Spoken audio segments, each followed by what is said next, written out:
Good morning class. GS commerce college वर्गाच्या व्यावसायिक संदेशवहन आणि व्यवस्थापन बीकॉम सेमिस्टर 3 च्या या लेक्चरमध्ये मी गौरव महात्मे आपलं सगळ्यांचं स्वागत करतो. आतापर्यंत आपण व्यावसायिक संदेशवहन आणि व्यवस्थापन या विषयाचे युनिट नंबर 2 पर्यंत पोहोचलो होतो. आज आपण युनिट नंबर 2 चा हा शेवटचा लेक्चर असणार आहे. या लेक्चरमध्ये आपण मुख्यत्वे या 4 गोष्टींकडे लक्ष देणार आहोत, 4 गोष्टींचा अभ्यास करणार आहोत.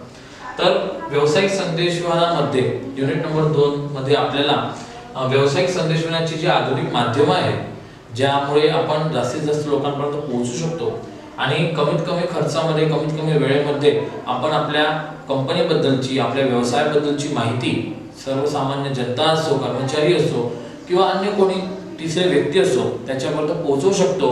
त्या वेगवेगळ्या सामान्य माध्यमांचा आपण इथे आज अभ्यास करणार आहोत. तर आपल्या सिलेबस प्रमाणे आपल्याला हे 4 गोष्टी आपल्याला दिलेल्या आहेत सिलेबस मध्ये.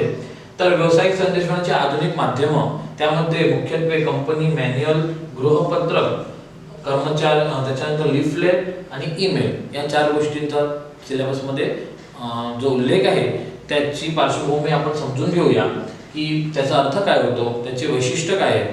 तर सगळ्यात आधी आपण पाहू की कंपनी मॅन्युअल म्हणजे काय. कंपनी मॅन्युअलचा अर्थ होतो ज्यामध्ये सामान्य रूपाने कंपनीबद्दलची समस्त माहिती दिलेली असते. कंपनीची सुरुवात, कंपनीचं ओरिजिन, त्याला स्थापित करणारे त्याचे फाउंडर्स आणि कंपनीचे मुख्य उद्देश या सगळ्या गोष्टींचा समावेश सामान्य रूपाने कंपनी मॅन्युअलमध्ये केलेला असतो. तर कंपनी मॅन्युअल हे एक असं डॉक्युमेंट आहे की ज्याच्यामध्ये जसं आपल्या इथे जन्म झाला मुलाचा तर आपण त्याची जन्मकुंडली बनवतो, तशीच कंपनी मॅन्युअल ही कंपनीची व्यवसायाची जन्मपत्रिका आहे. त्यामध्ये कंपनीबद्दलची संपूर्ण माहिती दिलेली असते आणि एखादा तिसरा अननोन व्यक्ती जर त्या मॅन्युअलला जर तो रीड करत असेल तर त्याला कंपनी संदर्भाची संपूर्ण माहिती समजू येईल. तर कंपनी मॅन्युअलचा अर्थ हा होतो. आता त्या कंपनी मॅन्युअलमध्ये दिलेलं काय असते, त्याची वैशिष्ट्य काय आहे, त्यामध्ये कोणकोणत्या गोष्टींचा समावेश होतो. तर कंपनी मॅन्युअलमध्ये सगळ्यात आधी तर कंपनीची माहिती दिलेली असते, कंपनीचं ओरिजिन, त्याच्यानंतर कंपनीचे ऑब्जेक्टिव्हज काय आहे, कंपनी मध्ये काम करणाऱ्या कर्मचाऱ्यांच्या ड्युटीज काय आहे, त्यानंतर कंपनी कोणकोणत्या गोष्टींमध्ये डील करते, कंपनी केव्हा सुरू झाली, ते केव्हा काय करणार आहे, या समस्त गोष्टीची माहिती आपल्याला कंपनी मॅन्युअलमध्ये सर्वात आधी दिलेली असते. तर नंबर 2 आहे संपर्क आणि विभाग. बघा कंपनीमध्ये व्यवसायामध्ये वेगवेगळे विभाग कार्यरत असतात, वेगवेगळे डिपार्टमेंट्स काम करत असतात हायरार्की प्रमाणे. तर त्या हायरार्की प्रमाणे तुम्हाला वेगवेगळे जे विभाग आहे, डिपार्टमेंट्स आहेत त्याचे प्रमुख, त्यामध्ये काम करणारे लोक, त्यानंतर कोणत्या गोष्टीचा फॉल्ट असेल, जर तुम्हाला कुठे काही कंप्लेंट करायची असेल किंवा कोणत्या संदर्भात कोणाशी संपर्क साधायचा आहे याबद्दलचे कॉन्टॅक्ट सुद्धा तुम्हाला कंपनी मॅन्युअल मध्ये दिलेले असतात. तर संपर्क आणि वेगवेगळ्या डिपार्टमेंटची माहिती सुद्धा आपल्याला इथे दिलेली असते. नंबर 3 आहे कंपनीचा इतिहास, हिस्ट्री ऑफ कंपनी जी आहे. कंपनीच्या माहितीमध्ये त्याचा समावेश केला जाऊ शकत होता, परंतु कंपनीची सामान्य माहिती आणि कंपनी सुरू होण्यापूर्वीची पार्श्वभूमी जी आहे ती आपल्याला इथे कंपनीच्या हिस्ट्रीमध्ये, कंपनीच्या इतिहासामध्ये दिलेली असते की कंपनी बनवणारे जे फाउंडर्स आहेत त्यांचे काय ऑब्जेक्टिव्ह होते त्यावेळेस कंपनी बनवताना, त्यावेळेस त्यांची परिस्थिती काय होती, कोणत्या परिस्थितीमध्ये कंपनी फॉर्म झाली आणि फॉर्म होण्याच्या आधीची समस्त माहिती आपल्याला कंपनीच्या इतिहास म्हणजे हिस्ट्री ऑफ कंपनीमध्ये दिलेली असेल. नंतर स्वास्थ्य आणि सुरक्षा. बघा कंपनी व्यवसाय वेगवेगळ्या प्रकारच्या सर्व्हिसेस मध्ये, वेगवेगळ्या प्रकारच्या प्रॉडक्ट्स मध्ये डील करत असतं. तर ते प्रॉडक्ट्स बनवत असताना, ते सर्व्हिस लोकांपर्यंत पोहोचत असताना ते पोहोचवणारे, ते उत्पादन करणारे आणि त्या सेवा प्रोव्हाइड करणारे जे कर्मचारी आहेत त्या कर्मचाऱ्यांच्या स्वास्थ्य आणि सुरक्षा संदर्भाची माहिती. नंतर त्याला कंझ्युम करणारे जे कस्टमर्स आहेत, जे कंझ्युमर्स आहेत त्यांच्या स्वास्थ्य आणि सुरक्षा संबंधीची माहिती तुम्हाला त्याच्यामध्ये कंपनी मॅन्युअलमध्ये दिलेली असेल. तर स्वास्थ्य आणि सुरक्षा याची माहिती सुद्धा आपल्याला मॅन्युअलमध्ये दिलेली असते. नंबर 5 आहे रचना आणि स्तर. कंपनी प्रत्येकच बिझनेसमध्ये, व्यवसायामध्ये एक स्तर आणि रचना जी असते, कंपनीचं स्ट्रक्चर जे असते हे वेगळ्या प्रकारचं असते. ते कंपनीच्या कल्चरवर डिपेंड आहे की कंपनीमध्ये कोणतं कल्चर म्हणजे मेंटेन केलेलं आहे. तर त्या कंपनीच्या कल्चर प्रमाणे कंपनीची रचना, सगळ्यात वरती कोण, त्याच्या खाली कोण, कोण ऐकेल, कोण रिस्पॉन्सिबल असेल कोणत्या गोष्टीसाठी, हे जे रचना आहे हे आणि स्तर म्हणजे लेवल, ह्या सगळ्या गोष्टीचा तिथे उल्लेख केलेला असेल. तर कंपनी मॅन्युअल मध्ये रचना, स्ट्रक्चर आणि लेवल सुद्धा दिलेली असते. नंबर 6 उत्पाद आणि सेवा. बघा, कंपनीमध्ये वेगवेगळे उत्पादनं जेव्हा प्रोव्हाइड केले जाते तर कोणते उत्पादन तिथे बनवले जातात, कोणत्या सेवा तिथे प्रोव्हाइड केल्या जातात, त्या सेवांचे, त्या उत्पादनाचे वैशिष्ट्य काय आहे, या सगळ्यांची माहिती तुम्हाला कंपनी मॅन्युअल मध्ये विस्तृत रूपाने दिलेली असते. तर बघा, कंपनी मॅन्युअलचा अर्थ आपण पाहिला की कंपनी मॅन्युअल म्हणजे कंपनी संदर्भात कंपनीची जन्मपत्रिका, की कंपनीची संपूर्ण माहिती, व्यवसायाची संपूर्ण माहिती तुम्हाला तिथे दिलेली असेल. त्यामध्ये कंपनीची सामान्य माहिती, कंपनीचा इतिहास, विभाग, वेगवेगळे संपर्क आणि रचना, स्तर, उत्पाद, वेगवेगळे जे सर्व्हिसेस प्रोव्हाइड केले जातात कंपनीद्वारे त्याची माहिती तुम्हाला कंपनी मॅन्युअलमध्ये दिलेली असेल. आता नंबर 2 चे जे डॉक्युमेंट आहे, जे कम्युनिकेशनचं माध्यम आहे आधुनिक, ते आहे गृहपत्रक, ज्याला आपण हाऊस जर्नल असं म्हणतो. नावावरून आपल्याला समजून येईल की गृहपत्रक हे सामान्य रूपाने बाहेरील व्यक्तींसाठी नसते. तर जे स्टेक होल्डर्स असतात कंपनीचे, जे कर्मचारी असतात आणि स्टेक होल्डर्स असतात, त्यांच्यासाठी विशेष रूपाने गृहपत्रक तयार केलेले असते. याला आपण हाऊस जर्नल असं म्हणतो. एक मॅगझिन टाइप, एक बुकलेट टाइप ही गोष्ट असते. यामध्ये कंपनीचे यश म्हणजे कंपनीचे सक्सेस जे आहे, सक्सेस स्टोरीज आपण म्हणू शकतो की कंपनीने कशा प्रकारे समोर गेली आहे ती, आणि वेगवेगळ्या प्रकारे त्यांनी यश संपादित केलेले आहे. त्याच्यानंतर इन्व्हेस्टर जे आहे, गुंतवणूकदारांचे जे वेल्थ मॅक्झिमायझेशन आहे ते कशा प्रकारे तिने केलेलं आहे, आणि चांगल्या गोष्टी कंपनीबद्दल इथे दिलेल्या असतात गृहपत्रकामध्ये, हाऊस जर्नल मध्ये, की कंपनीचे यश. नंतर नंबर 2 मूल्य आणि संस्कृती. बघा, प्रत्येक व्यवसायाची संस्कृती वेगळी असते, वेगवेगळ्या बिझनेस मध्ये वेगवेगळ्या कल्चर्स असतात. तर या पर्टिक्युलर कंपनीमध्ये कोणती संस्कृती आहे, कॉर्पोरेट कल्चर कसं आहे, नंतर मूल्य, व्हॅल्यू जे असतात, प्रत्येक व्यवसायाची व्हॅल्यू वेगळी असते. फाउंडरच्या परसेप्शन मध्ये ज्या गोष्टीला जास्त महत्त्व आहे त्या गोष्टीला कंपनीच्या ऑब्जेक्टिव्ह मध्ये, त्याच्या कल्चर मध्ये रुजवल्या जातात. तर मूल्य आणि संस्कृती सुद्धा इथे दिलेली असते, कंपनीचे एथिक्स कोणते. नंतर 3 कर्मचाऱ्यांना अभिप्रेरण, त्यामध्ये कर्मचारी सुद्धा असतात, स्टेक होल्डर सुद्धा असतात. तर त्यांना मोटिवेट केले जाते, पॉझिटिव्ह मोटिवेशन इथे तुम्हाला दिलेलं असेल गृहपत्रकामध्ये. आता ते कसं असेल की कर्मचाऱ्यांना भविष्यामध्ये आम्ही असं त्यांच्यासाठी विचार केलेला आहे, स्टेक होल्डर्ससाठी असा विचार केलेला आहे की भविष्यामध्ये आम्ही अमुक गोष्ट त्यांच्यासाठी करणार आहोत. तर कर्मचाऱ्यांना अभिप्रेरित करण्याचं काम सुद्धा गृहपत्रकाद्वारे केल्या जाते. नंबर 4 आहे उच्च प्रतिमा. बघा, यश दिलेलं आहे तिथे, मूल्य दिलेलं आहे, कर्मचाऱ्यांना अभिप्रेरणा, त्या सगळ्या गोष्टीवरून आपल्याला हे दिसून येतं की कंपनीची उच्च प्रतिमा निर्माण व्हावी, हे मुख्य उद्देश आहे आपल्या गृहपत्रकाचं, हाऊस जर्नलचं. तर कंपनीची उच्च प्रतिमा कशी अजून उच्च होईल, त्याची गुडविल, इमेज बिल्डिंग कशी होईल, यासाठीची संपूर्ण माहिती तिथे दिलेली असते.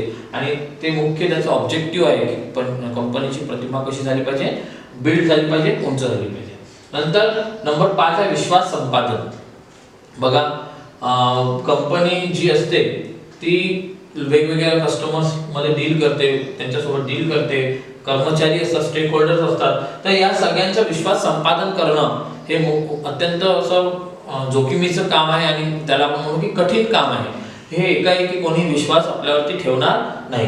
तर विश्वास संपादन करण्याचं सुद्धा जे ऑब्जेक्टिव्ह आहे ते गृहपत्रकाचं असते. कर्मचाऱ्यांना विश्वासात घेणे, त्याच्यामध्ये वेगवेगळ्या गोष्टीचा समावेश करून घेणे, जेणेकरून कर्मचारी, स्टेक होल्डर्स आपल्या कंपनीवरती अजून त्यांचा विश्वास कसा होईल, गाढा होईल, आणि भविष्यामध्ये त्यांच्या विश्वासावरतीच आपली कंपनी टिकलेली आहे, आणि भविष्यामध्ये यश सुद्धा त्याच्यामुळे आपल्याला मिळणार आहे. नंतर नंबर 6 आहे कंपनीची नीती आणि धोरणे. बघा, प्रत्येक कंपनीची पॉलिसी आणि स्ट्रॅटेजी वेगवेगळी असते, त्याच्याबद्दलची माहिती, भविष्यामध्ये कंपनी काय करणार आहे, कंपनीची पॉलिसी काय असणार आहे, काय आहे आता सुरू कंपनीमध्ये, याची एक सामान्य माहिती तुम्हाला गृहपत्रकामध्ये दिलेली असते, हाऊस जर्नल मध्ये दिलेली असते. तर गृहपत्रक म्हणजे काय, हाऊस जर्नल म्हणजे एक असं डॉक्युमेंट, एक असं कम्युनिकेशनचं माध्यम जे स्टेक होल्डर, कर्मचारी, कस्टमर्स या सगळ्यांशी संबंधित आहे. बाहेरचा व्यक्ती याला सहसा वाचणार नाही. हे बनवण्याचं जे ऑब्जेक्टिव्ह आहे ते काय आहे, कंपनीचं यश त्याच्यामध्ये उल्लेखित असते, मूल्य आणि कंपनीची व्हॅल्यूज, इथिक्स आणि कल्चर, कॉर्पोरेट कसं आहे कंपनीमध्ये, कर्मचाऱ्यांना अभिप्रेरणा त्याच्यामध्ये दिलेली असेल, त्याची कंपनीची प्रतिमा उच्च झाली पाहिजे त्यासाठी त्याच्यामध्ये तुम्हाला प्रयत्न दिसतील, विश्वास संपादन करण्यासाठी स्टेक होल्डर आणि कर्मचाऱ्यांचे त्याच्यामध्ये वेगवेगळे तुम्हाला पॉलिसीज दिसतील, कंपनीची नीती आणि वेगवेगळी धोरणं, स्ट्रॅटेजीज अँड पॉलिसीज जे आहे भविष्यामध्ये फ्युचरमध्ये कंपनी काय करणार आहे ते सुद्धा इथे उल्लेखित असेल.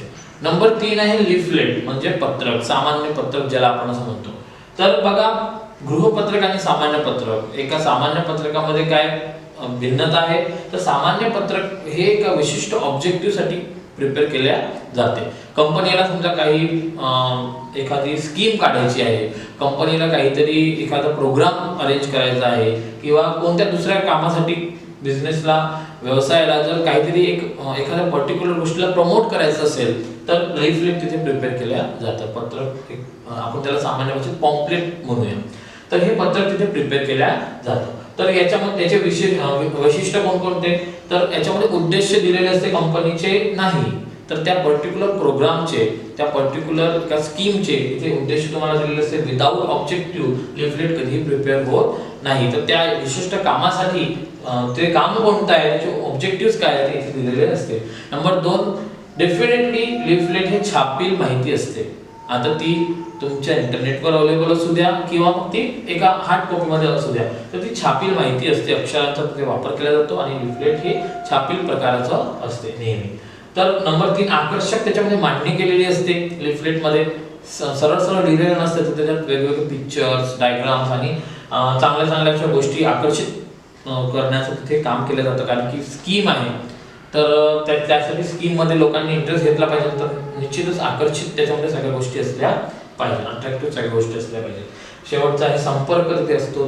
जी स्कीम आहे, जी पॉलिसी आहे नवीन, त्यासाठी कोणाला पर्टिक्युलरली संपर्क करायचा तर त्याची माहिती सुद्धा तुम्हाला इथे लिफलेट मध्ये दिलेली असते. तर लिफलेट म्हणजे पत्रक, याचा अर्थ काय होतो, एका विशिष्ट ऑब्जेक्टिव्ह ला पूर्ण करण्यासाठी एका स्कीमला किंवा एखादा वेगळा प्रोग्राम करायचा असेल व्यवसायात, तर त्यासाठी प्रिपेअर केले जाते. त्याचे उद्देश असतात, डेफिनेटली पर्टिक्युलर उद्देशाला पकडून ते असते. त्याची माहिती त्यामध्ये दिलेली कशी असते, छापील असते. त्याची मांडणी कशी असते, आकर्षक असते. आणि संपर्क सूत्र सुद्धा दिलेले असतात की या संदर्भात कोणाशी संपर्क करायचा, कॉन्टॅक्ट पर्सन कोण आहे. तर अशा प्रकारे लिफलेटची माहिती आपण पाहिली. नंतर नंबर 4 आणि अत्यंत महत्त्वपूर्ण, ज्यामध्ये आपण जास्तीत जास्त लोकांना कव्हर करू शकतो कमीत कमी पैशामध्ये, कमीत कमी वेळेमध्ये, असं आहे ईमेल. याची जास्त तुम्हाला माहिती सांगण्याची गरज नाही. एकदम आजच्या आधुनिक काळामध्ये अत्यंत महत्त्वपूर्ण आणि जास्तीत जास्त प्रचलित असं माध्यम आहे ईमेल. तर या आधुनिक माध्यमामध्ये ईमेल जे आहे अत्यंत जास्त प्रचलित असं माध्यम आहे. यामध्ये आपण इंटरनेटचा वापर करतो. त्याची वैशिष्ट्य आपण पाहतो की विदाउट इंटरनेट जे आंतरजाळ आहे त्याच्याशिवाय आपण ईमेलचा वापर करू शकत नाही. तर ईमेलसाठी आवश्यक असं आहे इंटरनेट कनेक्शनचा वापर करून आपण माहिती इंटरनेटच्या माध्यमाने दुसरीकडे पाठवू शकतो, लेटर पाठवू शकतो, ऑर्डर पाठवू शकतो, सर्क्युलर पाठवू शकतो किंवा सूचना पाठवू शकतो. नंतर वैधता नंबर 2, बघा तुम्हाला सगळ्यांना माहिती आहे की लिखित स्वरूपाची माहिती जी असते, जे लिखित संदेश आहे, लेखी संदेश, ते संदेश कसं असते, वैध असते कायद्याच्या दृष्टिकोनातनं. तर जे ईमेल आहे त्या ईमेलची एक पर्टिक्युलर वैधता आपल्याला राखून ठेवता येते, अन्य माहितीची वैधता नसते. ते कोणाला जर आपण ईमेल केलं तर एक लीगल एव्हिडन्स ते आपल्याला तिथे दिसेल, म्हणून वैधता इथे मेंटेन केली जाऊ शकते. नंतर 3 आहे वेळेची बचत होते. याच्यामध्ये एकच मेसेज जर आपल्याला 4 लोकांना पाठवायचा असेल तर आपण ॲट अ टाइम 4 लोकांना ते पाठवू शकतो. वेगवेगळ्या ठिकाणी जायची गरज नाही, पर्टिक्युलरली त्यांना फोन करायची गरज नाही, बोलायची गरज नाही. तर इथे वेळेची बचत होते. नंतरचा महत्त्वपूर्ण पैशाची बचत होते.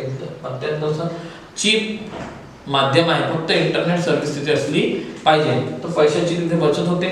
नंतर नंबर 5 सरळ भेटीची गरज पडत नाही. जर एखादी व्यक्ती कंपनी जर फॉरेन मध्ये असेल तर तिथे तुम्हाला सरळ जायची गरज नाही, डायरेक्ट मीटिंगची तिथे गरज पडत नाही. ईमेलच्या माध्यमाने आपण काय करू शकतो, कम्युनिकेशन फॉरवर्ड करू शकतो. नंतर नंबर 6 जास्त लोकांपर्यंत माहिती पोहोचते ॲट अ टाइम. जर तुम्हाला मॉब मध्ये कम्युनिकेशन करायचं असेल, मास कम्युनिकेशन करायचं असेल, तर तुम्ही भरपूर सारे कस्टमर्सला ॲट अ टाइम मेसेज पाठवू शकता आणि त्यांचं जे लक्ष आहे ते स्वतःकडे, कंपनीकडे, प्रॉडक्टकडे वेधू शकतात. तर ईमेल हे अत्यंत असं आधुनिक माध्यम आहे संदेशवहनाचं. यामध्ये इंटरनेट कनेक्शन असणं आवश्यक असते. माहिती जी असते ती त्याच्यामध्ये आपण एव्हिडन्स म्हणून त्याचा वापर करू शकतो. वेळेची याच्यामध्ये बचत होते, पैशाची बचत होते, नंतर सरळ भेटची गरज पडत नाही आणि अत्यंत महत्त्वाचं म्हणजे जास्त लोकांपर्यंत जी माहिती आहे, कम्युनिकेशन आहे ते आपण फॉरवर्ड करू शकतो. तर अशा प्रकारे आपण व्यावसायिक संदेशवहनाचे आधुनिक माध्यमांची आज इथे माहिती पाहिली. ही 4 माध्यमं तुमच्या सिलेबसमध्ये दिलेली आहेत. त्या अनुषंगाने आपण हे लेक्चर आज इथे घेतलेलं आहे. सेकंड युनिट आपला इथे कंप्लीट झाला. याच्यानंतरचे जे लेक्चर असतील ते आपण युनिट नंबर 3 चे लेक्चर कंडक्ट करू. थँक्यू.